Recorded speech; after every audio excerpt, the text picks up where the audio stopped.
सभी को नमस्कार। संस्कृत विद्या चैनल में आप सबका स्वागत है।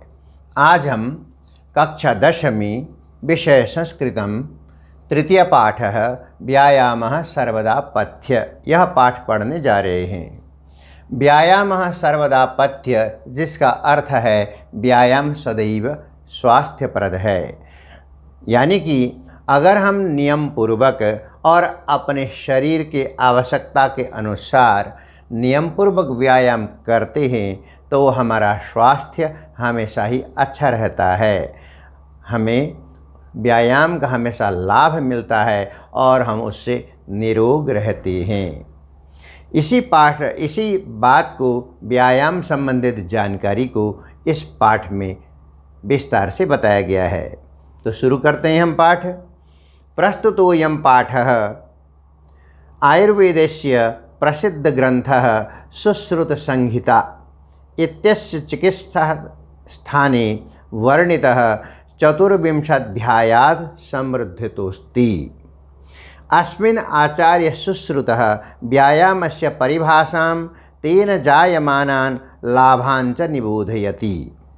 प्रामुख्येन शरीरसौष्ठवं, कान्तिः, स्फूर्तिः, सहिष्णुता, आरोग्यं च इत्यादय व्यायामस्य लाभाः सन्ति। तो यह सुश्रुत संहिता की चिकित्सा स्थान में वर्णित 24 अध्याय से लिया गया है, जैसे यहाँ पर बताया गया है। प्रस्तुत पाठ, हिंदी में इसको समझते हैं। प्रस्तुत पाठ आयुर्वेद के प्रसिद्ध ग्रंथ सुश्रुत संहिता के चिकित्सा स्थान में वर्णित 24वें अध्याय से संकलित है। इसमें आचार्य सुश्रुत ने व्यायाम का तात्पर्य समझाते हुए उससे होने वाले सभी लाभों की चर्चा की है। शरीर में सुगठन, कांति, स्फूर्ति, सहिष्णुता और आरोग्यता आदि व्यायाम के प्रमुख लाभ हैं। सर्वप्रथम इस पाठ में दिए गए जो 11 श्लोक हैं उनका सस्वर वाचन करते हैं। व्यायामः सर्वदा पथ्य पाठ का सस्वर वाचन। शरीरायास जननम कर्म व्यायाम संगीतम तत्कृत्वात् सुखम देहम विमृद्नीयात् समन्ततः।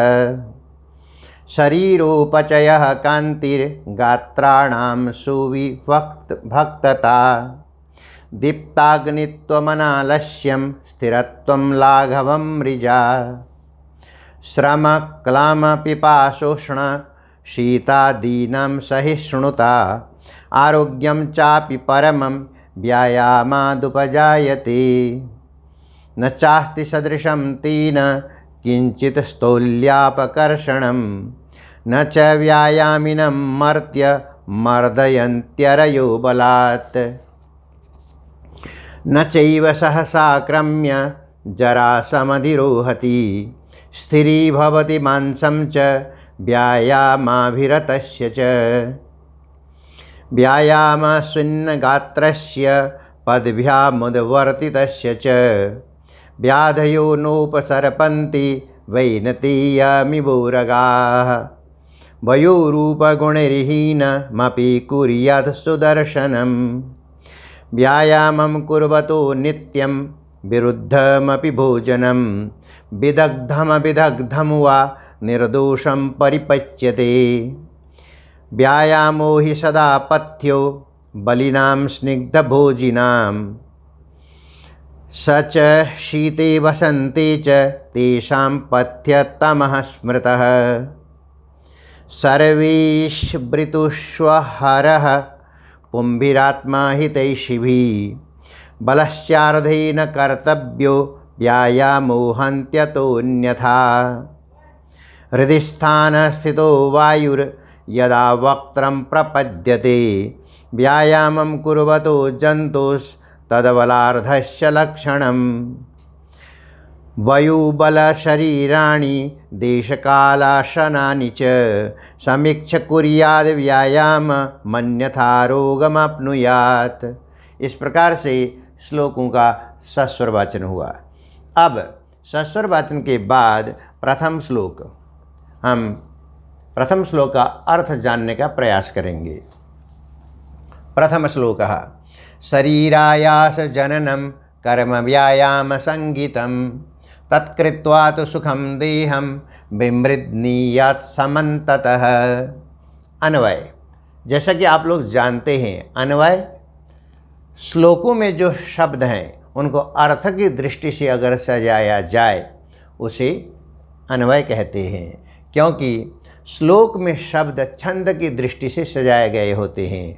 श्लोक बनाते समय कवि को छंद का ध्यान रखना होता है, तो उस हिसाब से शब्दों को सजाया हुआ रहता है। अर्थ में हम अर्थ की दृष्टि से शब्दों को सजाते हैं, जिसे अन्वय कहा जाता है। शरीर प्लस आयास जननम, यहाँ पे संधि है। शरीर आयास जननम कर्म व्यायाम संगीतम तत्कृत्वा तु समन्ततः सुखम देहम विमृद्नीयात्।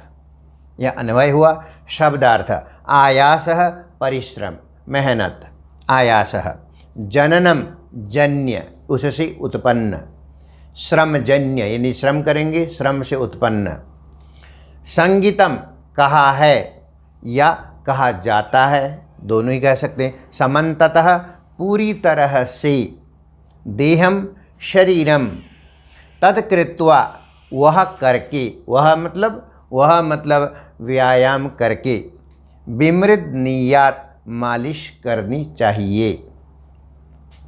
अब हिंदी अर्थ देखिए। शरीर का श्रमजन्य कर्म, शरीर का श्रमजन्य कर्म को व्यायाम कहा जाता है। शरीर से हम जो श्रमजन्य कर्म करते हैं व्यायाम कहा जाता है उसको, यानी कि व्यायाम को करके पूरी तरह से सूखी देह की मालिश करनी चाहिए। यहाँ पर सुश्रुत संहिता में आचार्य कह रहे हैं कि जब व्यायाम करते हैं, शरीर का श्रमजन्य कर्म, शरीर से जो हम श्रम करते हैं, परिश्रम करते हैं, और श्रमजन्य कर्म को ही व्यायाम कहा जाता है। और व्यायाम करके पूरी तरह से शरीर जो सूखा हो जाता है तो हमें मालिश भी करनी चाहिए। आप अन्वय से फिर से देखेंगे। शरीर आयास जननम, शरीर आयास, आयास का मतलब मेहनत, परिश्रम करके, परिश्रम के द्वारा, परिश्रम जन्य, परिश्रम के द्वारा जो कर्म जो किया जाता है उसे ही व्यायाम संगीतम, व्यायाम कहा गया है। तत्कृत्वा, तत् मतलब उस व्यायाम को, कृत्वा समन्ततः पूरी तरह से, सुखम देहम, सुखम देहम सूखे हुए शरीर को, विमृद्नीयात् समन्ततः अच्छी तरह से, पूरी तरह से, विमृद्नीयात् मालिश करनी चाहिए। यानी कि अकेले व्यायाम करके हमें छोड़ना नहीं चाहिए। शरीर अगर शुष्क पड़ रहा हो तो उसका ध्यान रखते हुए हमें मालिश भी करनी चाहिए। ये सुश्रुत संहिता में आचार्य कह रहे हैं। तो प्रथम श्लोक ये आप समझ गए होंगे।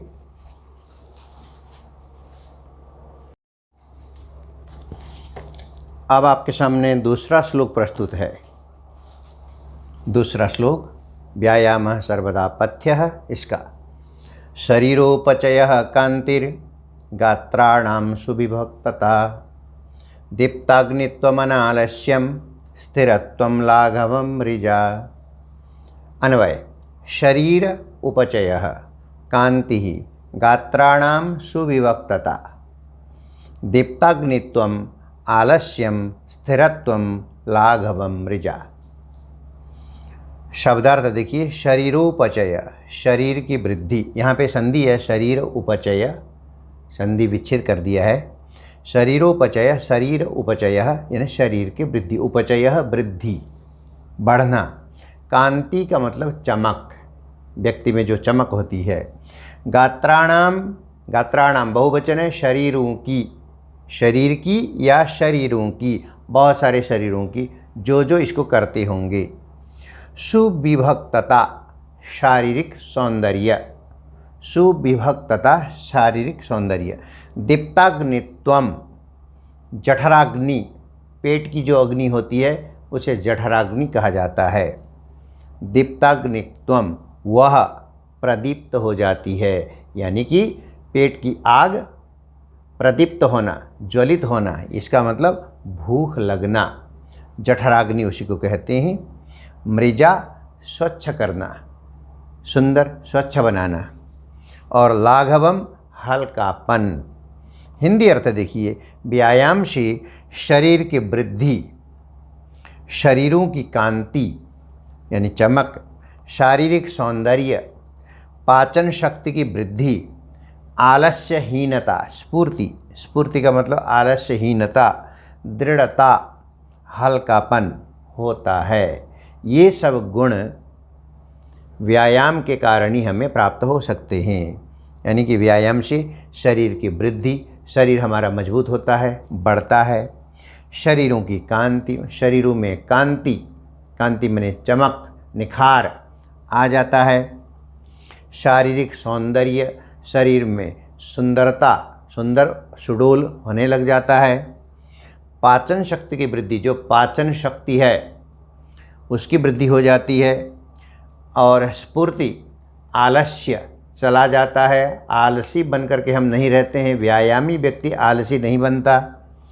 दृढ़ता, मजबूती, अपने जो हृदय है दृढ़ बन जाता है, इरादे पक्के हो जाते हैं, हम मजबूती से किसी काम को कर सकते हैं। इच्छा शक्ति बढ़ जाती है और शरीर में हल्कापन भी होता है। यानी कि शरीर में भारीपन होने से हम कोई काम काज नहीं कर सकते, तो शरीर में हल्कापन भी होता है।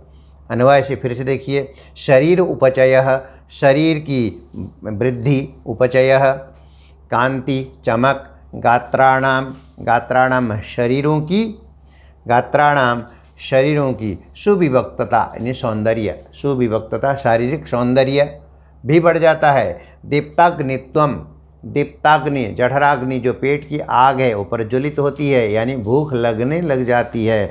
पेट की आग अगर सुस्त पड़ जाए तो हमें भूख नहीं लगती, फिर अनेक समस्याएं उत्पन्न होती हैं। तो दीप्ताग्नित्वम, दीप्त अग्नि जो पेट की जठराग्नि है वह प्रज्वलित होती है। आलस्य चला जाता है, आलसी नहीं रहते हैं, आलस्यहीनता। स्थिरत्वम, स्थिरत्व रहता है, दृढ़ता रहता है और स्थिरत्व, स्थायित्व आ जाता है। लाघवम, हल्कापन होता है। और मृजा, स्वच्छ, शरीर स्वच्छ बन जाता है। इतने सारे गुण हमें व्यायाम के माध्यम से मिलते हैं। ये लेखक का सुश्रुत संहिता के द्वारा माध्यम से कहा गया है।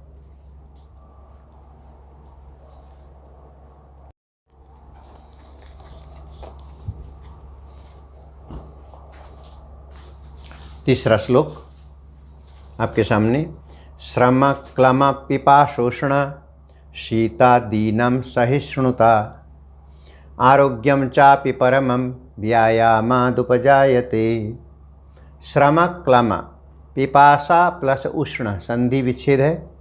शीत आदीनां, शीतादीनां, शीत आदीनां संधि विच्छेद है। सहिष्णुता, परमं आरोग्यम च अपि व्यायामात् उपजायते। ये अन्वय आपने देखा। शब्दार्थ है श्रम क्लम, श्रम की थकान, श्रम के द्वारा जो थकान होती है वह। पिपासा, प्यास। उष्ण, गर्मी। सहिष्णुता, सहने की शक्ति। शीत, ठंडी, ठंडी गर्मी, यह सब सहिष्णुता, सहने की शक्ति। आरोग्यम, स्वास्थ्य यानी अच्छे स्वास्थ्य। उपजायते, उत्पन्न होता है। व्यायामात्, व्यायाम से, व्यायाम से ये सब चीज़ उत्पन्न होता है। हिंदी अर्थ देखिए। श्रम की थकान, प्यास, गर्मी, सर्दी आदि सहने की शक्ति। और परम आरोग्य यानी कि अच्छा स्वास्थ्य व्यायाम से ही उत्पन्न होता है, यानी कि प्राप्त होता है। फिर से देखिए, श्रम क्लम, अन्वय से श्रम क्लम क्या है? श्रम की थकान, श्रम माने परिश्रम करने के बाद जो थकान होती है वह। और पिपासा, प्यास। उष्ण, गर्मी। शीत, ठंडी। आदि नाम सहिष्णुता, इन सब की सहने की शक्ति व्यायाम के द्वारा हमें प्राप्त होती है। ये सब हम सह सकते हैं, सहने की शक्ति हमें मिल जाती है। परमम आरोग्यम, और परम आरोग्य स्वास्थ्य लाभ, यानी कि अच्छा स्वास्थ्य भी व्यायामात उपजायति, व्यायाम से ही संभव है। व्यायाम के द्वारा ही हमें ये सब सहने की शक्ति, सर्दी गर्मी वर्षा में भीगने से या थकान को सहने की शक्ति हमारे अंदर उत्पन्न होती है और हमें अच्छा स्वास्थ्य भी मिलता है। तो ये तीसरा श्लोक आपके सामने पूरा हुआ। अब आपके सामने चौथा श्लोक प्रस्तुत है। चौथा श्लोक, न चास्ति सदृशं तेन किंचित स्थौल्यापकर्षणं, न च व्यायामिनं मर्त्य मर्दयन्त्यरयो बलात्। अन्वय देखिए, स्थौल्य अपकर्षणम, किंचित स्थौल्यापकर्षणम, किंचित स्थौल्य प्लस अपकर्षणम, स्थौल्य अपकर्षण, तेन सदृशम किंचित न अस्ति, व्यायामिनं मर्त्यम अरयः बलात् न अर्दयन्ति। मर्त्यम, यहाँ पे मर्त्यम, अर्दयन्ति अरयः, तीन शब्द हैं। मर्त्यम अर्दयन्ति अरयः, इनका अर्थ यहाँ पे दिया गया है। स्थौल्य शब्दार्थ देखिए, स्थौल्य मोटापा, अपकर्षणम दूर करना या कम करना, मोटापे को या तो दूर करना या कम करना। अर्दयंती कुचल डालते हैं, अर्दयंती यहाँ पे इस बड़े शब्द में आपको दिखाई देगा, मर्त्यम प्लस अर्दयंती प्लस अरयः। अर्दयंती कुचल डालते हैं, अरयः शत्रु, अरि शब्द है मूल शब्द, अरि होता है शत्रु, उसका बहुवचन अरयः, शत्रवः, शत्रु शत्रु शत्रवः, अरयः शत्रु, बहुत सारे शत्रु, बलात् बल से, ताकत से। मर्त्यम मरणशील। हिंदी अर्थ देखिए, अधिक स्थूलता, बहुत ज़्यादा मोटापा होना। दूर करने के लिए, बहुत ज़्यादा मोटापा अगर है तो उसको दूर करने के लिए उसके यानी व्यायाम के समान कोई औषधि नहीं है। व्यायामी मनुष्य को शत्रु बल से कुचल नहीं सकते। जो व्यायामी मनुष्य है, शत्रु अपने ताकत के द्वारा कुचल नहीं सकते, अर्थात हानि नहीं पहुंचा सकते। ऐसे देखिए, स्थौल्य अपकर्षणम, स्थौल्य माने मोटापे को अपकर्षण करना, घटाना या दूर करना। तेन सदृशम किंचित न अस्ति, उसके समान, व्यायाम के समान कोई औषधि नहीं।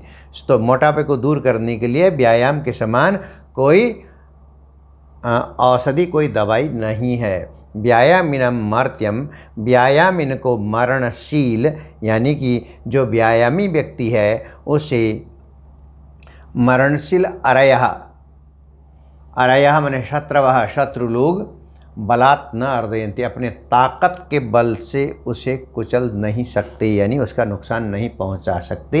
ये चौथे श्लोक में वर्णन हुआ। तो यानी कि जो व्यक्ति प्रतिदिन व्यायाम करता है उसका शरीर सौष्ठव इतना सुगठित होता है कि वह शत्रुओं से इतनी आसानी से पराजित नहीं होता, शत्रुओं को बराबर टक्कर दे सकता है। कवि का यह कहने का अर्थ है।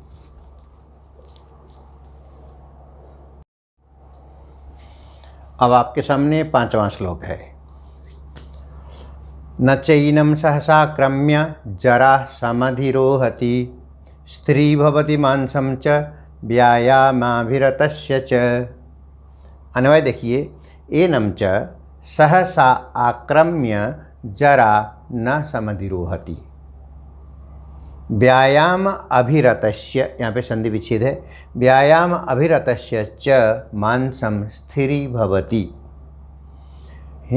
शब्दार्थ देखिए, सहसा अचानक, आक्रम्य आक्रमण करके, हमला करके, जरा, जरा माने बुढ़ापा, अभिरतस्य तल्लीन होने वाले का, जो तल्लीन रहते हैं, जो लगे रहते हैं, स्थिरी भवति, स्थिर यानी सख्त या मजबूत हो जाता है। हिंदी अर्थ देखिए, इन व्यायामी मनुष्य पर, जो व्यायामी मनुष्य होता है, नियमित रूप से जो व्यायाम करते हैं, उन पर बुढ़ापा अचानक आक्रमण नहीं करता, यानी कि जल्दी बुढ़ापा नहीं आता। और व्यायाम में तल्लीन रहने वाले का हाड़ मांस स्थिर होता है। जो व्यायाम में तल्लीन रहते हैं, लगे रहते हैं, उनका हाड़ मांस भी स्थिर होता है।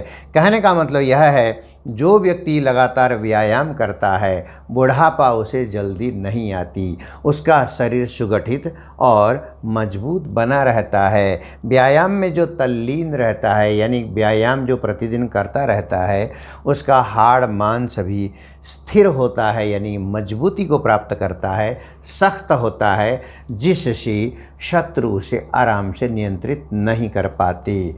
यही बताया गया है। एनम च, अन्वय से फिर से देखिए, एनम च सहसा आक्रम्य जरा न समधिरोहति। एनम माने इससे, इसको मतलब व्यायाम करने वाले मनुष्य को, सहसा माने अचानक आक्रमण करके, जरा माने जो बुढ़ापा है, आक्रमण अनायास नहीं कर पाते। ना समाधिरोहति, उसके ऊपर आक्रमण नहीं कर पाते। व्यायाम अभिरतस्य, जो व्यायाम में अभिरत है, तल्लीन है, उसका मांस, हाड़ मांस आदि स्थिर रहता है, यानी कि मजबूती को प्राप्त करता है। उस पे इतनी मजबूती आ जाती है कि उसके शरीर को वह जल्दी घबराता नहीं है, शत्रु उसका ज़्यादा कुछ बिगाड़ नहीं सकते, ऐसा कवि कह रहे हैं। और वास्तव में व्यायामी मनुष्य साधारण मनुष्य से मजबूत होता ही है। तो इस तरह से ये 5वें श्लोक के समाप्ति के साथ इस व्यायाम सर्वदा पथ्य, इस पाठ का भाग 1 समाप्त हुआ। बाकी श्लोक कुल मिलाकर 11 श्लोक हैं, बाकी 6 श्लोक हम भाग 2 में पढ़ेंगे। आज के लिए इतना ही। धन्यवाद।